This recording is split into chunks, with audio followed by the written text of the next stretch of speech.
Pressbox Radio, Bill Furman, and Jim Chesto.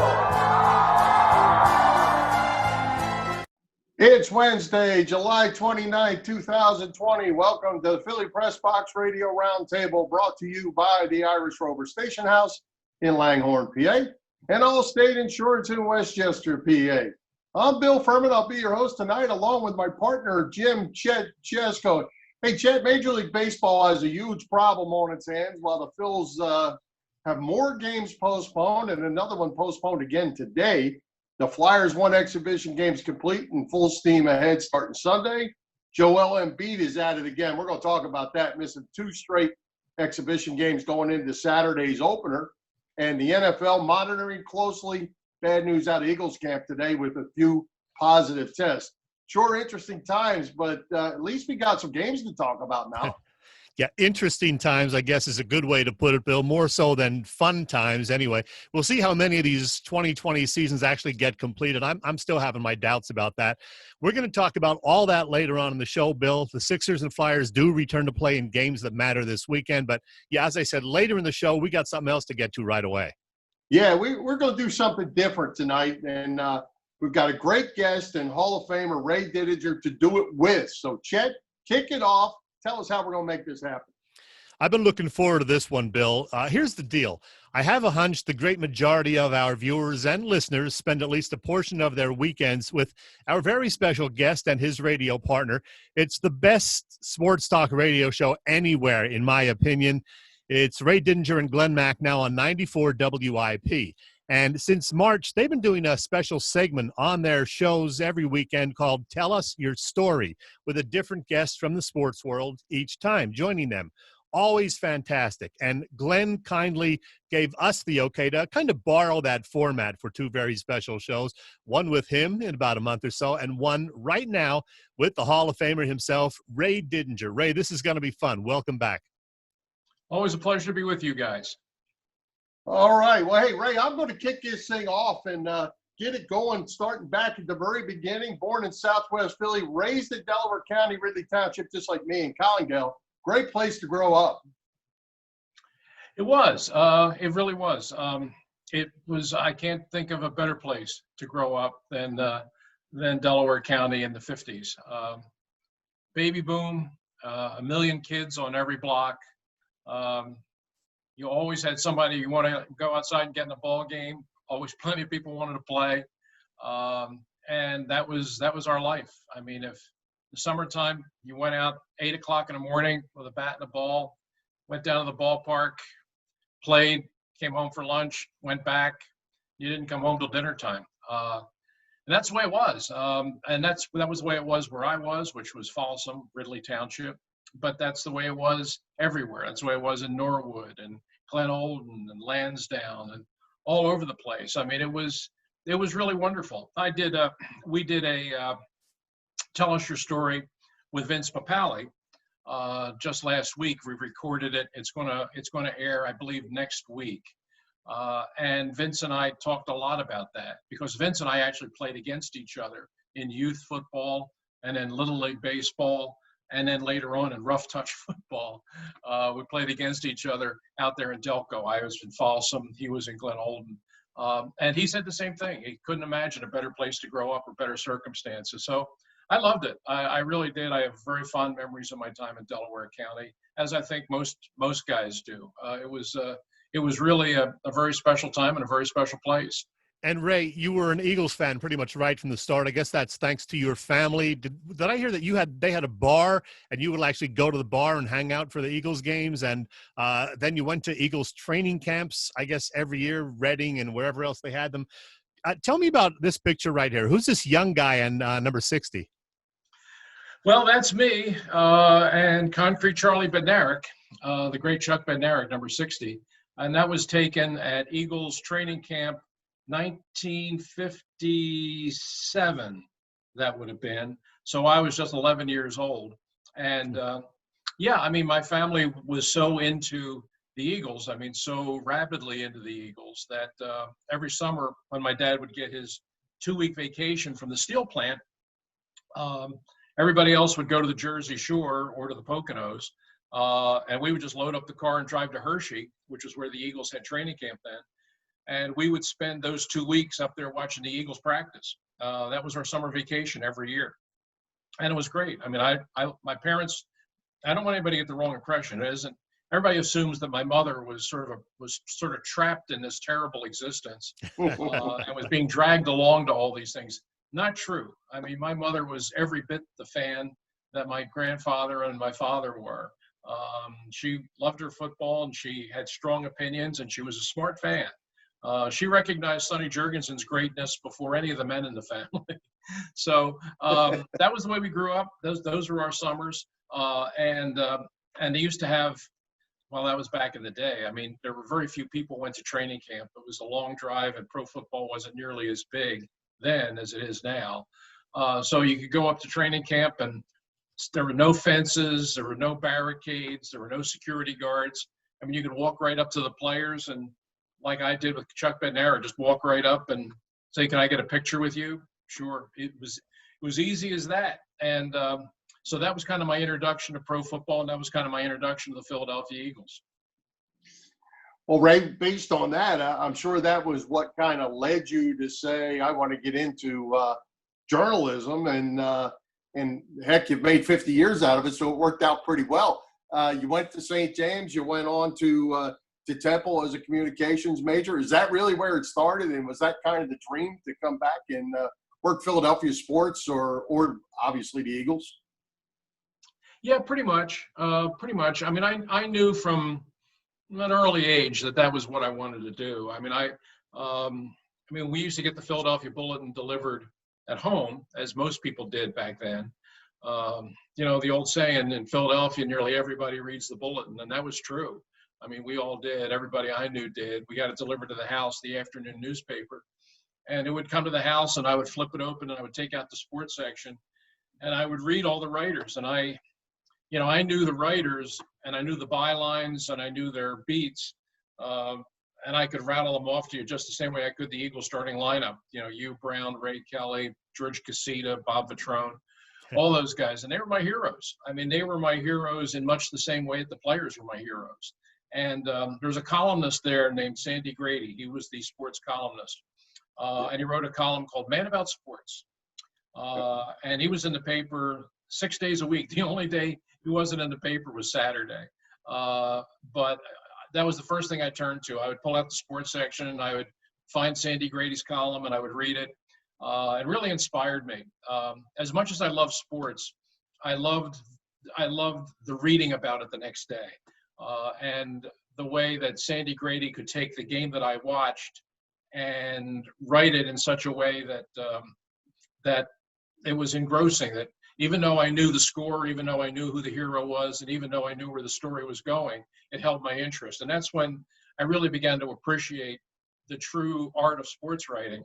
So from an early age, I decided, you know, I wanted to be a writer. I wanted to be around sports.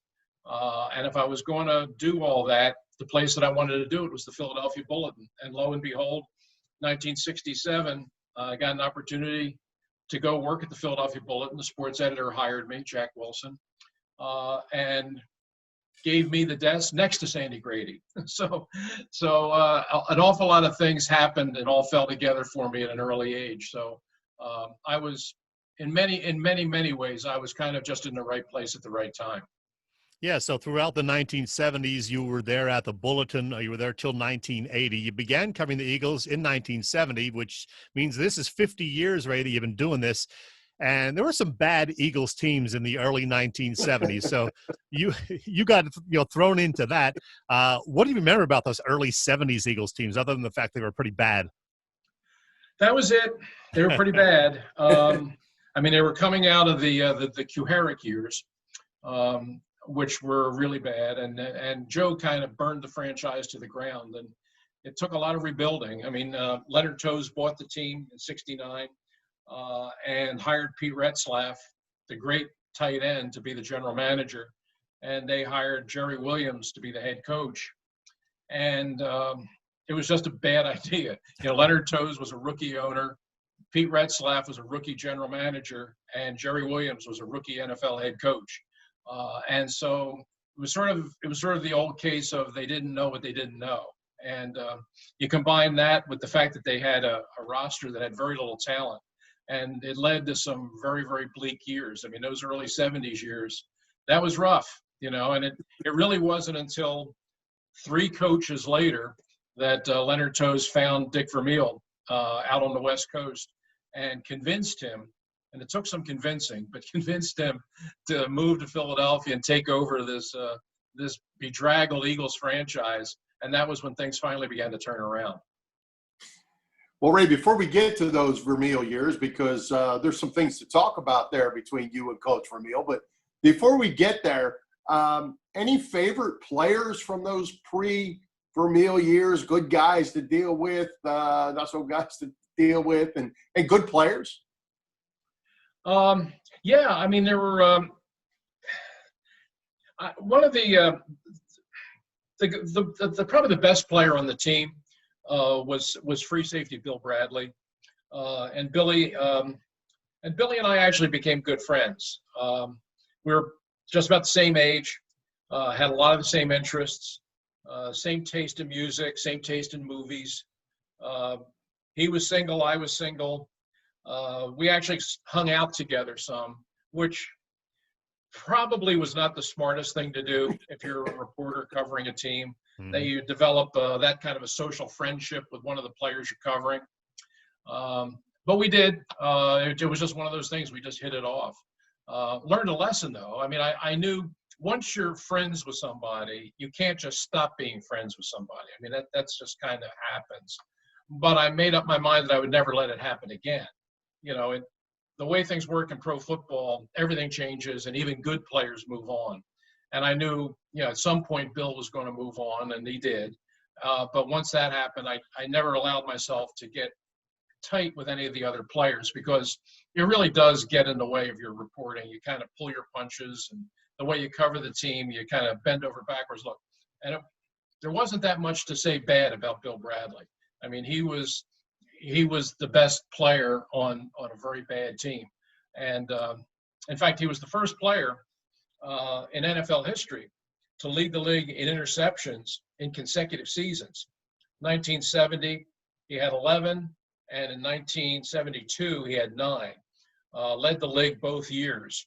And when you think about that, how hard that is to do, to lead the league in interceptions for a team that was as bad as the Eagles were. You know, typically guys lead the NFL in interceptions. They always play for winning teams because the other team is playing catch up. The other team has to throw the ball more.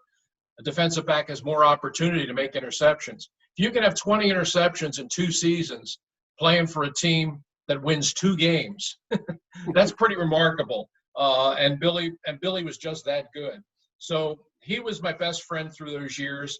And but by 1976, when Dick Vermeil came in, Billy had moved on, and Vermeil came in and began rebuilding that whole team, really starting from the ground up.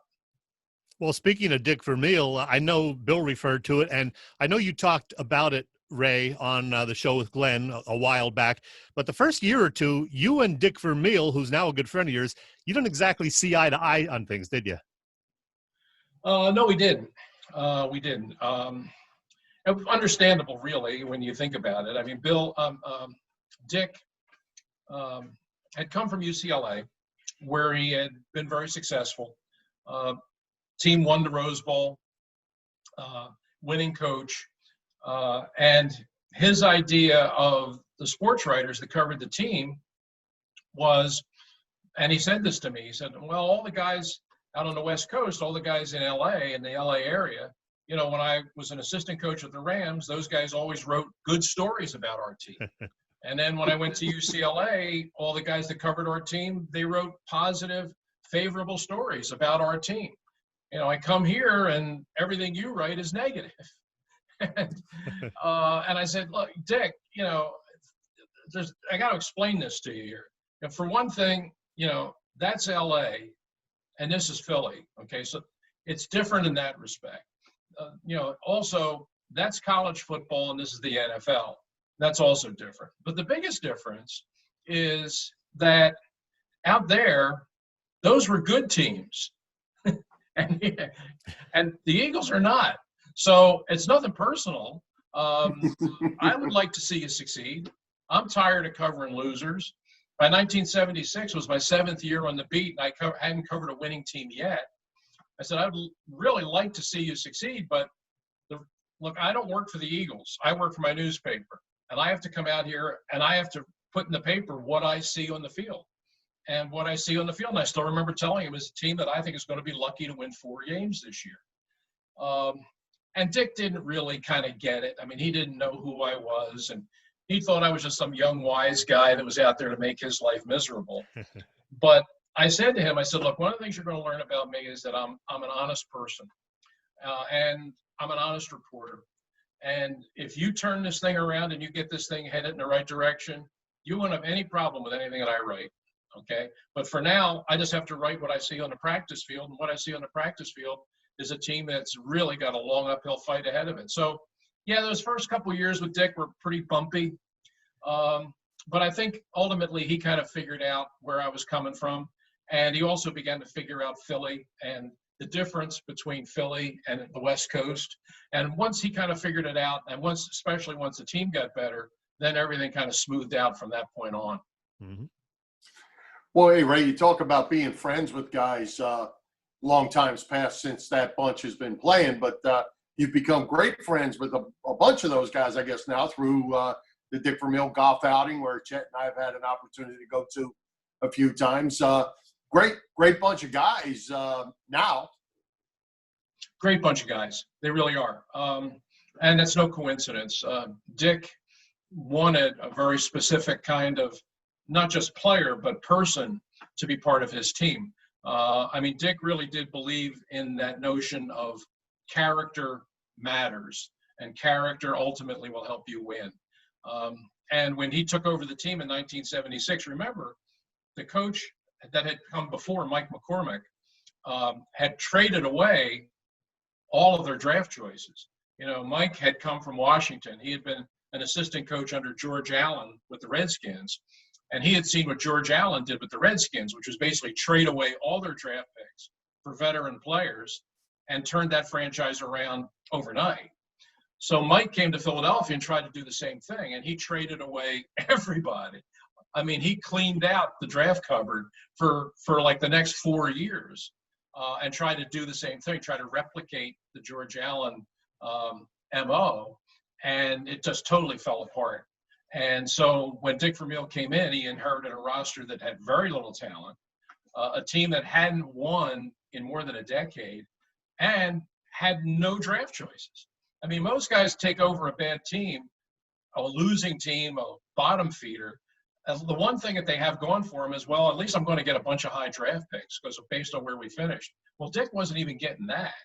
So I think you could really make a case that the job that he inherited in Philadelphia in '76 may have been the toughest coaching job that anybody in the history of the National Football League ever undertook. But he came in and he built with low round picks with what he had. You know, Wilbert Montgomery, 6th round pick. Charlie Johnson, 7th round pick. Carl Hairston, 8th round pick. I mean, all of these guys that passed over by everybody else, that was all that was left for Dick. So he picked them and just built his team around that. And guys that just had tremendous amount of heart and a tremendous amount of desire and were willing to pay the price. That's your Vince Papales, your Keith Krepfleys, and those guys. And together with a few good holdovers like a Bill Berge, Randy Logan, Jerry Sizemore, he cobbled together this team that by the third year, they were a playoff team.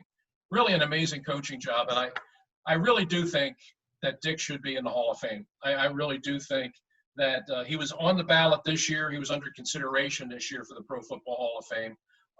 And I think when you look at what he did both in Philadelphia and then later in St. Louis, taking teams off the mat and taking them to a Super Bowl, I mean, to me, that's the definition of a Hall of Fame coach. And I hope he gets that opportunity because he really does deserve it. Yeah, I would love to see that. Absolutely. Well, before we talk about 80s and 90s Eagles football, Ray, I want to stick in the 70s for one other topic. In the past on the show here, you've already told us about your one-on-one interview with Muhammad Ali at Deer Lake, which was, certainly memorable for you. The day that Christy Brinkley invited you to lunch and you turned her down. Shame on you, Ray. But one other thing, in the late 70s, you played a couple of years on a professional softball team with Billy White Shoes Johnson and Johnny Callison. There you are, Ray, looking good. Looks like you got that bat held right. Tell me about those 2 years playing professional softball. Yeah, 78, 79. I played for a team called the Philadelphia Athletics. There was the American Professional Slow Pitch Softball League. It was a real thing. It was a real league. Franchises from the East Coast. I guess our farthest West Coast team was Chicago or Minnesota. But it was really great fun. I really liked it. You mentioned Billy White Shoes Johnson was our center fielder. Johnny Callison was our player manager. And we had some really good players. We played the first year, 1978, we played our home games at Veterans Stadium, which was that was really wild. I mean, to play softball on the field at Veterans Stadium. Did you have fans come out to see you? Or visiting teams? I mean, they just loved coming to Philadelphia because they got to play at the Vet. I mean, most of the other places where we went to play, you played on real softball fields. Now, they were really nice fields. They were well maintained, and they drew pretty good crowds in Detroit, Kentucky, Rochester, Minnesota, Chicago. I mean, those places were, they were softball fields, and very, very nice, and very well run. I mean, it was a very professional league. I mean, we flew everywhere. We stayed in nice hotels. They did it up right. And that first year, we wound up the final weekend. We had to play 8 games in 2 days against a team from Chicago. And we knew going in that if we won all 8 games, if we swept all 8 games, they were at the Vet. If we swept all 8 games, we would go to the World Series. But we had to win all 8. And we did. We won 4 on Saturday. We won 4 on Sunday. Wow. I had the assist on the final out of the 8th game. And we wound up going to the World Series. And that was really a lot of fun. We had lost Billy Johnson by then because Billy had to leave us and go to the Oilers training camp and resume his real career of returning kicks in the NFL. But we went on to the World Series, and unfortunately we got knocked out by the team from Cleveland. But that was really a real fun experience, and really a great year. I met a lot of really great people, made some good friends, and had the opportunity to take some bad headshots like the one that you just put up there with that. I got to keep in mind that was 1978, so that's 1978 length hair. Okay, so don't hold that against me. And Bill, I should mention, Ray didn't say this, but he was so good defensively. His nickname was the Vacuum Cleaner. Whoa, there you go. There you go.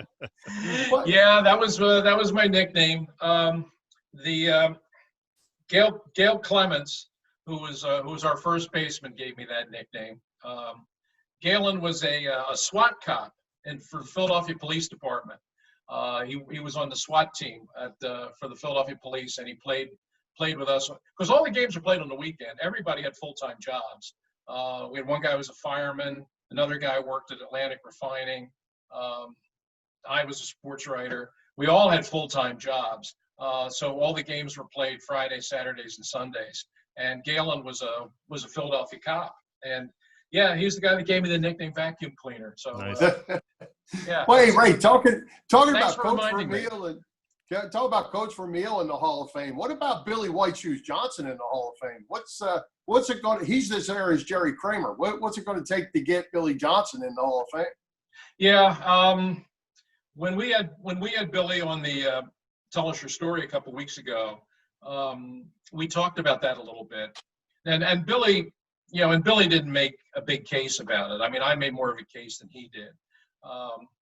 That I think if you look at his numbers, yeah, I mean, they definitely when he retired, and he wound up playing 13 seasons. When he retired, he was the #1 punt returner in NFL history. Now, couple guys have passed him now. I think Devin Hester being one of them. But the fact is, I think when you look at the kind of career he had, the big plays that he made, the impact he had, I mean, you could definitely make a case for him for the Hall of Fame. What has to happen, though, is you have to get that group of guys, the voters, the board of selectors, to consider a return man. I mean, that's really what it comes down to. I know from having been on that voting body that it's hard to get those guys to weigh special teams people the same way they weigh players at other positions. Hard to do, very hard to do. I mean, when I was on the voting board, I pushed really hard for Jan Stenerud because I thought Jan Stenerud was a really important figure in football history. I mean, he kind of legitimized the soccer-style kicker and had a great career with Kansas City, was instrumental in them winning Super Bowl IV. At the time that he retired, was the leading scorer. I mean, I just thought that if Jan Stenerud belonged in the Hall of Fame, but I had to get them to accept the fact that any kicker belonged in the Hall of Fame. So finally, Jan Stenerud got in. It was a struggle, but we got him in. And then it was a struggle to finally get a punter in. And then years later, we finally got Ray Guy in. And then just a couple years ago, a second kicker went in, and that was Morton Anderson. So it's a little by little, you're starting to see the voting body is now accepting the fact that, hey, if special teams really is 1/3 of the game, which coaches always say that it is, then how can you say special teams players don't deserve a place in Canton? So we got 2 place kickers in, we got 1 punter in. Now the next frontier will be getting a return man in. And if they got to start somewhere, Billy Johnson's a good place to start. Well, speaking of the Hall of Fame, Ray, you made a name for yourself with the Philadelphia Daily News throughout the 80s and 90s, and you went to Canton in, I guess, 1995. What did that mean to you to, be named one of these great journalists covering the sport that you loved and getting, a place in Canton? It was great. It was a great feeling. It was, the biggest honor I've received to date, for sure, is to be recognized by your peers, to be recognized by the other writers as being worthy of being the Dick McCann Award winner. You look at the guys that had won that before me. Guys like Will McDonough, Dave Brady in Washington, John Stedman in Baltimore, Bob Oates at the LA Times, Dave Anderson of the New York Times. I mean, these guys were the best of the best. And the fact that, I was even in the consideration there was pretty flattering. I mean, I knew that I had been up 3 times. I had been up a couple of times, and one year Will McDonough got in ahead of me.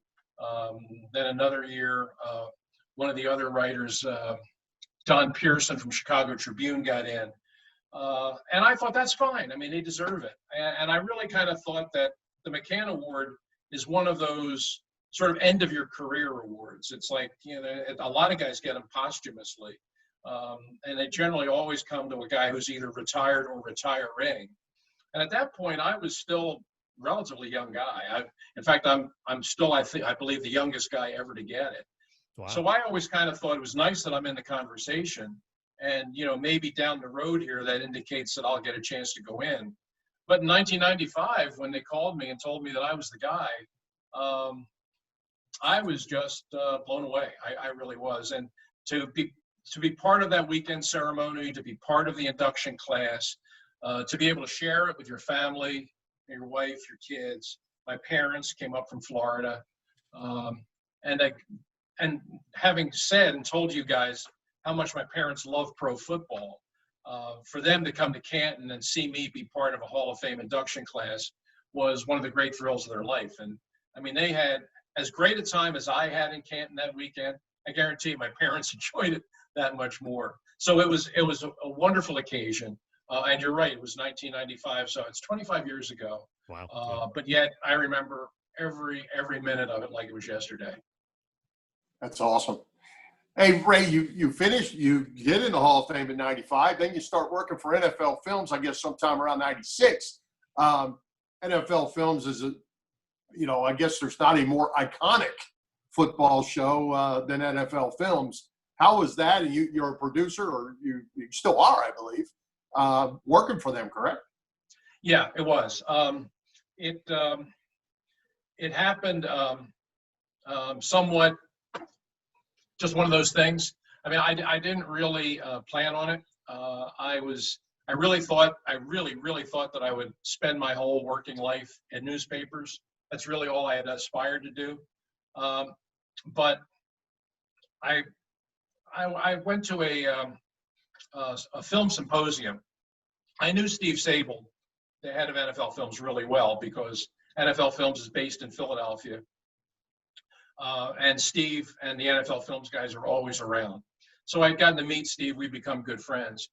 And he invited me to this film symposium that they had downtown. They were bringing in filmmakers from all over the world. It was an international film festival that was being held in Philadelphia. And one night, they asked Steve to do a presentation to all these filmmakers from everywhere, from South Africa, from Europe, from South America, to do a presentation on NFL films and how NFL films had impacted sports on television. And so Steve invited me to come to this presentation. And so I went, and in the course of the show, and it was really a good show, and all these foreign filmmakers were just fascinated by NFL films. I mean, they didn't know the first thing about football. They didn't understand the first thing about the game. But those beautiful pictures of the slow spiraling football and the players being flipped in the air and, guys in the mud and the snow. I mean, all these foreign filmmakers, I mean, they were just loving it. And when it was over, Steve did a Q&A with the audience, and somebody asked, what new projects do you have on the horizon? And Steve talked about this movie. He said, we're going to make this movie called Football America. And it's going to be a movie where we're going to tell the story of America through the game of football. And we're going to take our cameras and all of our camera work and all that, and we're going to go everywhere but the NFL. We're going to film flag football. We're going to film peewee football. We're going to film sandlot football. We're going to go into the prisons and show prison football. And we're going to spend 1 year just following the sport of football in America. And I heard that and I said, oh man, I would love to be involved in something like that. So I went to Steve and said, I'd like to get involved in this somehow. I don't know how. I'm not a filmmaker, but so he brought me on as a researcher to help research the stories that were going to make up the movie. And that was all it was supposed to be. I was just supposed to be a researcher with a guy with story ideas and maybe write the script. And over the course of that 1 year, working with the crews and working with Steve, we developed a really good relationship, so that at the end of the year, Steve said, how would you like to come and work here full time? And that was how it happened. And I wound up working there for 13 years and had just a very unexpected but very rewarding career working for NFL Films. If you love the sport of football, like I do, there's no better place to work than NFL Films, because you're immersed in it 24 hours a day. And there's no better boss to work for than Steve Sable. He was a good friend and just a tremendous inspiration. Well, Ray, the time has flown by, and we have to wrap up in a few minutes, but we'd be remiss if we didn't talk about some of the other things you've been doing. You continue to write. You've recently put out, of course, the Eagles Encyclopedia Champions Edition. I love that. You got a new book coming out next year. You continue to write occasional pieces, for various websites. The other thing, though, every weekend, you and Glen Macnow do this great show on WIP. When we talked about it like 3 or 4 years ago, you weren't even sure when it all started. You thought it was around 2002, 2003. Did you ever pin that down? And what makes this show so great? You guys, I know you said the goal is just that you want it to be like two guys sitting there talking sports, and boy, does that work. So tell me about this relationship, how it's evolved, and why it's so successful. That's kind of it, Chet. It's really just two guys talking. Two good friends talking, I guess, is probably the best way of putting it. I mean, I really didn't know Glenn when they put us together. I mean, he worked at the Inquirer, I worked at the Daily News. We were both sports writers. I had sat next to him in the press box a couple times. We said hello. That was it. But the station had this idea. I was actually at the time working. It was me and Stan Hockman were doing the Saturday morning show, which they call the Saturday Sports Page. And then Stan decided he bought a house down the shore and decided he wanted to spend his weekends at the shore, which I understand. But they wanted to keep the sports page theme going. So they said, how about we put you together with Glen Macnow and just keep doing the show? I said, okay. And we started working together and it just clicked. It's, chemistry is a funny thing. It's you don't know what creates it. You don't know why. But when it's there and it's real, you know it and you feel it. And the people that listen kind of feel it too. And we've been doing it now. I think 02 is probably it. Yeah. I think it's been, we're pushing 20 years for sure. Because I know Glenn and I were, when the Eagles went to Jacksonville for the Super Bowl against New England, we went down there. We did our Saturday show from Jacksonville, from a tent outside the team hotel. So I know it was at least then, and we had been doing the show 2 or 3 years before that. There you go. So it's probably 01, 02, which is a good long time. But I'll tell you this, it's still fun. We still enjoy doing it. And even through these last 5 months when there haven't been any sports, we've still found things to talk about. And your ratings went up. That's just amazing. And the ratings went up. It's a credit to the people at WIP. I don't know if it tells you more about WIP or the city of Philadelphia being the greatest sports town in America. Yeah. I mean, you look at sports talk stations all across the country, New York, Boston, Chicago, ratings have just tanked in the last 5 months because there's no sports. And yet at WIP, they've not only held firm, they've actually gone up. So I don't know that could happen anywhere else other than Philadelphia. And I'm just happy to be part of it. Hey, Ray, a friend of yours, I guess, an old working acquaintance, sent a message that said to tell you hello. Charlie Petzold? Oh, yeah. Yeah, we worked together at the Philadelphia Daily News. Charlie's listening. He was a columnist, and he was a city-side columnist who worked in the sports department. So Charlie's a good man. Charlie's a good man. He's watching. Nice to know he's still out there. Nice to know he's watching. Yep, actually lives out in that Garnet Valley area still. Yep. All right. Hey, let's talk about Tommy McDonald. We got to talk about that. We can't let you away. You kind of headed that all up to get help Tommy get into the Hall of Fame, and I know there's a ton of stories behind that. Go ahead and tell us about that. Well, yeah, and it sort of goes back to where we started on the interview here, which is the going up to Hershey in the training camp. I met Tommy McDonald up there when I was that little boy that you saw in the picture, and he was my favorite player. And I used to wait for him outside the locker room, and I would carry his helmet on the walk to the practice field.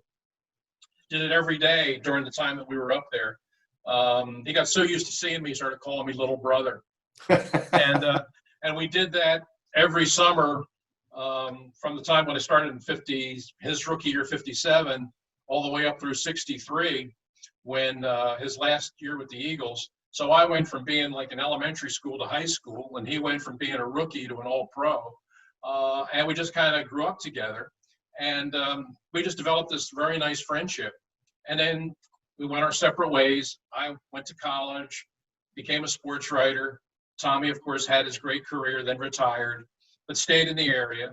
And we kind of reunited later on. When I was a sports writer, I got a chance to interview him a few times.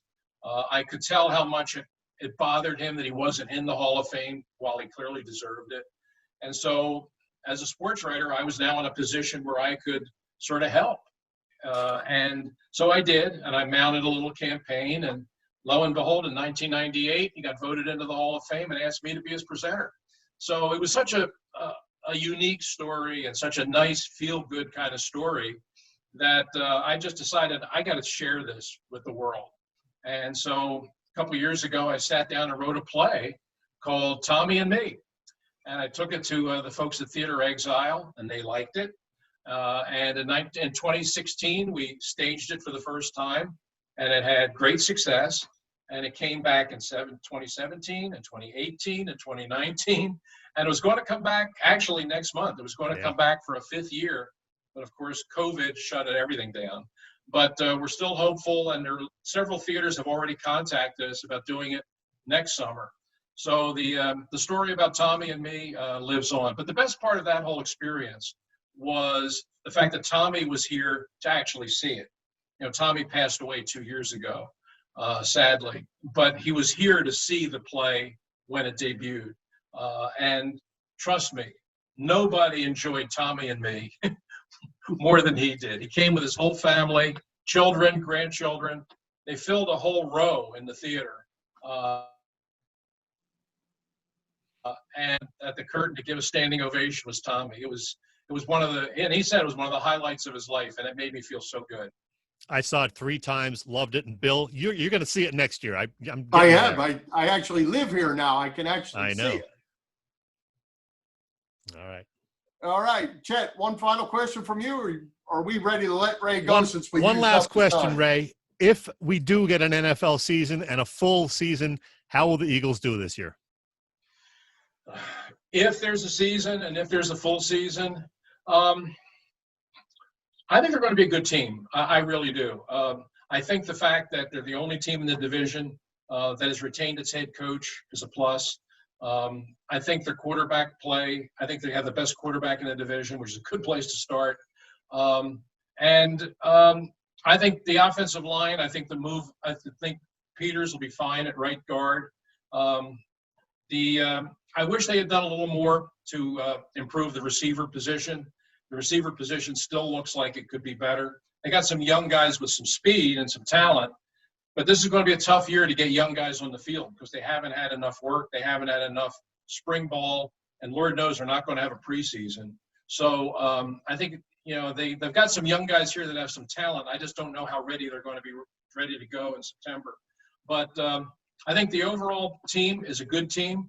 I think they have a terrific quarterback. I think they're well coached, and I think that they're well positioned. I think they're certainly going to contend in this division.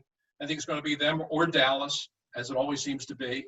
But I would not count them out. I think that in what figures to be a very wide open year in the NFL, because everybody is going to be working at the same disadvantages. I think the Eagles are going to be right in the mix, assuming we have a season. Let's hope. Absolutely.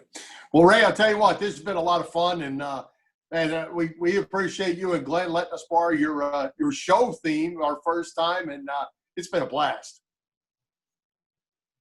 Well, it's been my pleasure, guys. First time we've ever done it this way, but I look forward to doing it again. Thanks for embracing the new technology, Ray. Appreciate it. Well, thank you for inviting me. All right. Take care. Thanks, Ray. Take care, guys. Thanks. All right, Chet, let's take a quick break and thank our sponsor, Allstate Insurance in Westchester, PA. If you're looking for insurance in the tri-state area, we've got the spot for you. That's Allstate Insurance in Westchester. Yes, we do, Bill. One of the best benefits of having an Allstate insurance policy is getting a local agent like Dave Lavoie, who is dedicated to you. Building that personal relationship means you can work with someone who knows you and understands your family's needs, someone you can call when you have questions or need help. Dave is dedicated to protecting what's most important to you and your family.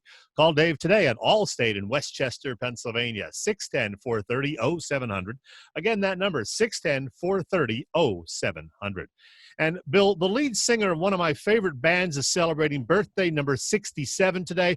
That's Geddy Lee of Rush. I will choose our God last year. I will choose free will.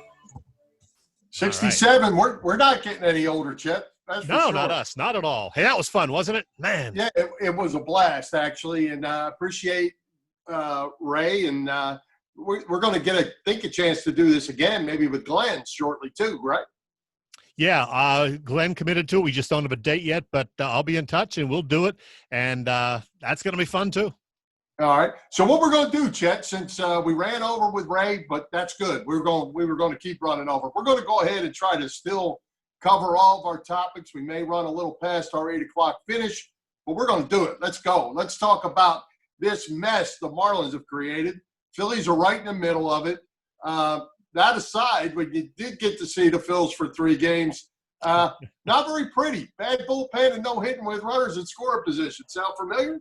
It was not a whole lot different from what we saw the second half of the last 2 seasons, Bill. You're right. And, I didn't even know who the hell some of those bullpen guys we saw over the weekend were. I'll go back to what I said about a dozen times also over the last couple of years. If I don't see Vinny Velasquez on the mound again, I will be okay with that.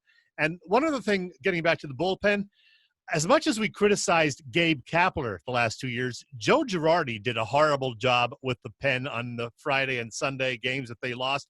I'm just saying, he brings the rookie in on Friday night who looked nervous.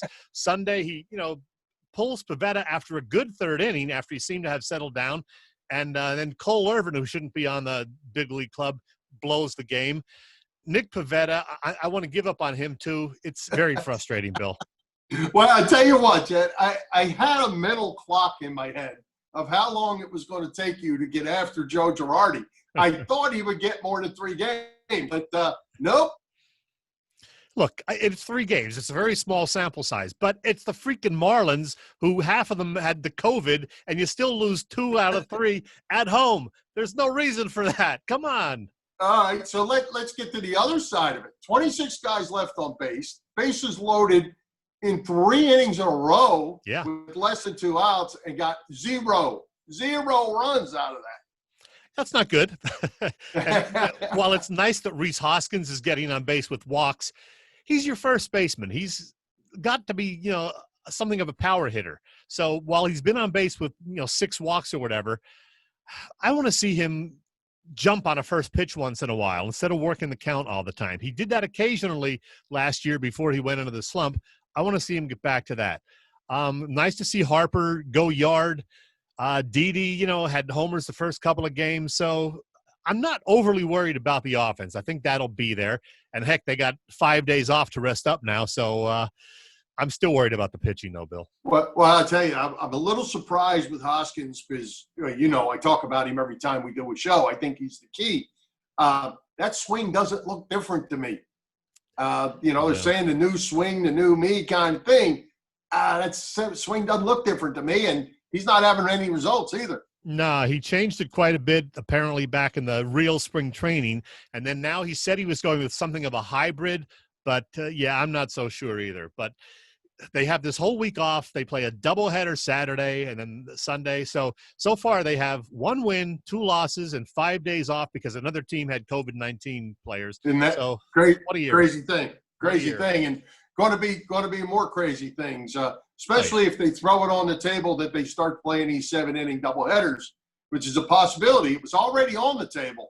And with all these games to be made up and only 6 days off in the whole entire season, you can't play them all unless you do doubleheaders. So it's going to be interesting to see if that gets thrown in the mix. Let's talk hockey. Come on. I want to talk hockey. Let's talk hockey.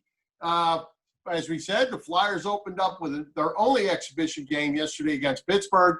Carter Hart looked very strong. Flyers ended up winning that game. But more importantly, the run for Lord Stanley's Cup starts Sunday against Boston when they play for real. I honestly forgot until the other day that it started this week. I was thinking it started the following week or weekend. I know they had a game next Thursday, and I was thinking that was game 1. But, it begins in earnest on Sunday.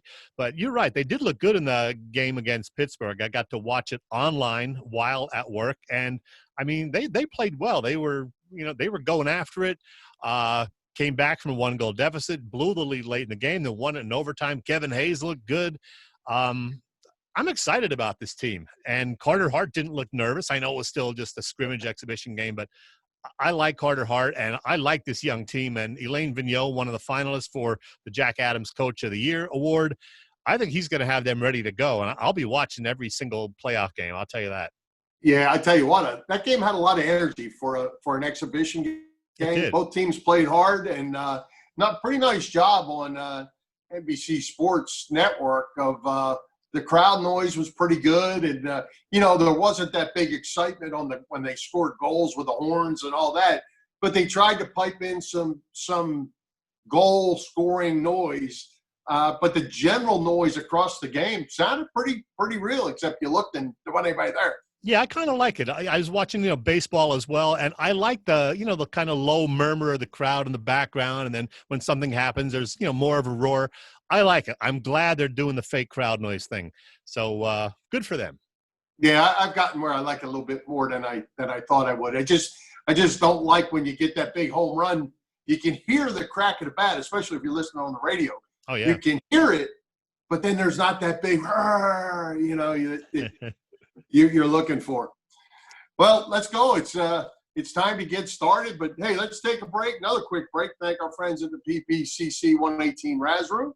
They post great sports memorabilia on their Facebook page so people can take a chance of winning something they may not be able to afford to have access to. All items come with certificates of authenticity. They continue to run out great autographed memorabilia for all the Philly teams and more. Change some things to the very popular mystery boxes and Razes with just 11 lines available, so their chances of winning are 1 in 11. Great odds. Check out the Facebook page. Like it or follow it. It's PPCC 118 Raz Room. That's right. PPCC 118 Raz Room on Facebook. Mm-hmm. Then, hey, Chet, what can you say about having Ray Diddy with us tonight? He's the leader of the clubhouse, right? We didn't tell him that even. But with that said, it was a lot of fun. And so your bar is high. Who's coming to Philly Pressbox Radio next week? Yeah, that was number 15 visit for Ray. So he is, I believe, the leader. I think Kevin Riley might be right there with him or at 14. But, yeah, Ray is at 15, and he's one of our favorites, obviously. All right, next week with the Flyers ready to drop the puck this Sunday for games that count, it makes sense that we're going to have a terrific hockey guy joining us. And this guy is becoming a member of the Philly Pressbox Radio 10-Timers Club in the process. You know him from the Flyers website. He writes for them. He writes for HockeyBuzz.com. It's our pal Bill Meltzer joining us. All right, little hockey talk with Bill Meltzer. We may have a second guest also to talk basketball. That's not confirmed yet, but we do have Bill Meltzer for sure. Bill will be great. Flyers will be great. They'll have at least one win under their belt by then, and we'll get to talk. I know Bill's going to be fired up because I think, like you, I think the Flyers are going to come out hot and ready to go under Alain Vigneault. I'm excited. What a weekend, Bill. We got the Flyers playing Sunday. We got the Sixers starting things off Saturday and 3 Phillies games in 2 days. So we're going to be going crazy with sports this weekend. Yeah, well, speaking of Sixers, Chet, it hasn't even started yet. Joel Embiid has me irritated. You know, they're exhibition games. I get it. But sitting out games is a problem. Brett Brown trying to do some different things, different lineups, different things, and your star player decides he's not going to play the last 2 exhibition games. Now you're going into Saturday like the Keystone Cops. All right, you're making way too much of this, Bill. I know Embiid misses a lot of games, but other than this minor calf injury, which is no big deal, he seems to be in pretty good shape. And really the final 8 pre-playoff games, which begin Saturday, as we said, are the ones where I want to see him get better and stronger. I'm honestly not worried about him at all. I mean, other than, if some freak injury happens, but he'll be fine, I think. And, it doesn't even matter at this point whether they move from the 6th seed or not. It's about getting everybody ready and playing together, getting ready for the postseason. And Ben Simmons has done some good things. He played 2 good games, didn't look so good in the Tuesday night game. He hit that 1-3 in the first game after missing one, so that was a good sign. He wasn't afraid to shoot another one after missing. Tobias Harris has looked very, very good. He looks like he wants to play. He looks like he's becoming more of a team leader. And in Embiid's absence, Al Horford has actually had a couple of good games. So that was good to see also. So, Bill, to quote Aaron Rodgers, relax. Well, Chet, to quote Allen Iverson, the only thing missing from your little comments there was it's just practice. Practice. We don't need that. It's just essentially, yeah. It doesn't matter. Come on, like, man. Even these next few games don't matter because I don't care if they move up or not. Either way, they're going to have to get past Milwaukee, either in the 2nd round or 3rd round, if they're going to, do anything. So just get it together, play well over these final 8 games, and see what happens. Hey, Chet, one final comment on this. Your GOAT, Michael Jordan, did he ever sit out games? Just asking for a friend. Oh, for God's sakes. That's an unfair comparison. Well, what do you mean? It's just practice. All right, Chet, we modified our Philly Pressbox website where you can now watch this podcast. We have our Vimeo, some current Philly sports articles, some other articles, and we have our YouTube channel. We need to get people over to our YouTube channel and get them to subscribe for us. It's free. Yeah, there's a lot of fun stuff on the YouTube channel, everybody. All 15 shows that we've done are there. Number 16 will be there tomorrow. tonight, I'm talking about the shows via Zoom. Lots of other fun stuff as well. So as Bill said, go to YouTube, subscribe to Philly Pressbox Radio. You'll be glad you did. And don't forget, if you want to buy one of our fabulous T-shirts that Bill is modeling tonight, that beautiful red shirt, go to our website and get all of the details. We will get your shirt to you in a matter of days. And I'm psyched for this weekend. Lots of sports, Bill. You got it. Well, hey, we're out of time, and we're going to finish this up. Do we have a parting shot for you, sir? Couple of odds and ends. A lot of interesting news over the past week beyond the baseball mess. The Mike Tyson comeback fight against Roy Jones Jr. is a go for September 12th. Tyson is 54. Jones is 51. Could be interesting. The NHL gets a new team next year, the Seattle Kraken, named after a mythical sea monster out in Puget Sound. Something different. I kind of like it. Lots of birthdays in recent days. You've been posting some of the former Eagles and others who've celebrated them, like Irv Cross, Doug Collins, the former Sixer. But also Steve Coates turned 70 the other day, the great Flyers broadcaster. He's a fun guy. And Bugs Bunny turned 80 the other day, Bill. He still looks great. Must be all those carrots. And finally, Bill, this past Saturday marked the 40th anniversary of the release of both the AC/DC album Back in Black and the great movie Caddyshack. Are you a fan of either or both? Oh, Caddyshack. What? How can you not be a fan of that? Rodney Dangerfield, Chevy Chase, Bill Murray. Yes, great movie. 40th anniversary. There you go. Absolutely. I'm done. I'm hungry. All right. Good stuff. Good stuff. Well, let's wrap it up, Chet. Let's thank tonight's special guest, Ray Didinger. Our sponsor is the Irish Rover Station House, Bob Sullivan's LikeYourAge.com, PPC 118 Red Room, and Dave Boy of Allstate Insurance in Westchester for their continued support of the show. For Jim Chet Chesko, this is Bill Furman. We hope you enjoyed the show. We'll join Philly Pressbox Radio next Wednesday, August 5th at 7 p.m. You can see us live on Facebook or listen through our website, phillypressboxradio.com, on blogtalkradio.com /Philly Pressbox Radio, on Google Podcasts, as well as Apple Podcasts and others. And also, Chet, need to thank Chris Furman for jumping in at the last minute to produce this show for Billy Furman's absence. And we'll get to that on another show. But high hopes, Philadelphia sports fans. Let's go Flyers. Let's go Sixers. Hey, let's go Phillies. We have high hopes.